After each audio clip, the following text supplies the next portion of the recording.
इफिसुस प्रभाव। कलीसिया एक आंदोलन के रूप में आगे बढ़ती है।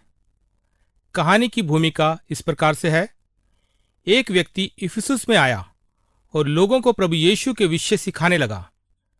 भले ही वह केवल यूहन्ना बपतिस्मा के उपदेश को ही जानता था, इफिसुस में दो विश्वासी थे जो पौलुस के मित्र थे। उन्होंने इस व्यक्ति से भेंट की और उन्होंने उसको प्रभु यीशु के विषय विस्तार से बताया। बाद में पौलुस इस नगर में आया और उसने वहां सेवा आरंभ की। अब अपने श्रोताओं को सुनने के कार्य दें। इस कहानी में कौन कौन चरित्र थे? इफिसुस नगर में पौलुस ने अपनी सेवा कैसे आरंभ की? वह बहुतायत के साथ कैसे सुसमाचार का प्रचार करते थे?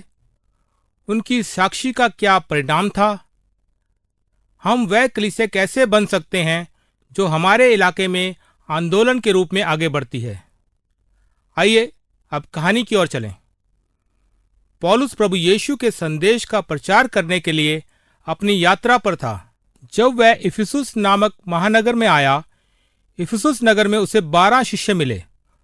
उसने उनसे पूछा, जब तुमने विश्वास किया था तो क्या पवित्र आत्मा पाया? शिष्यों ने उत्तर दिया, नहीं, हमें तो पता भी नहीं कि कोई पवित्र आत्मा भी होता है। फिर पौलुस ने पूछा, तुम्हारा बपतिस्मा किसके नाम में हुआ था?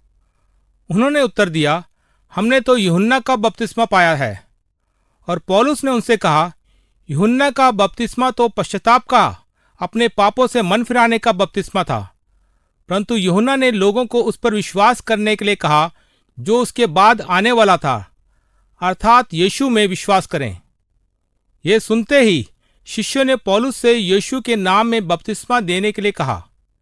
जब पौलुस ने उन पर हाथ रखे तो उन पर पवित्र आत्मा उतर आया और वह नबूवतें करने लगे। वहां से पौलुस एक धार्मिक स्थल पर गया और वहां प्रचार करने लगा।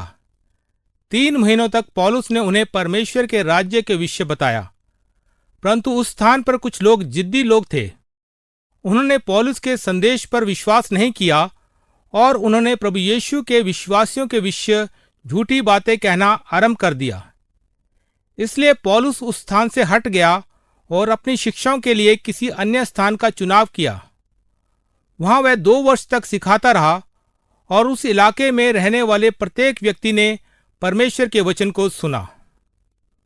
यदि आप इस कहानी के मूल पाठ को पढ़ना चाहते हैं तो आप इसे प्रेरितों के काम अध्याय 19 पद 1 से 10 में पढ़ सकते हैं। अब आप पहले दिए गए सुनने के कार्य के प्रश्नों पर चर्चा करें और इस कहानी से आप क्या सीखते हैं और आप अपने जीवन में इसे कैसे लागू करते हैं।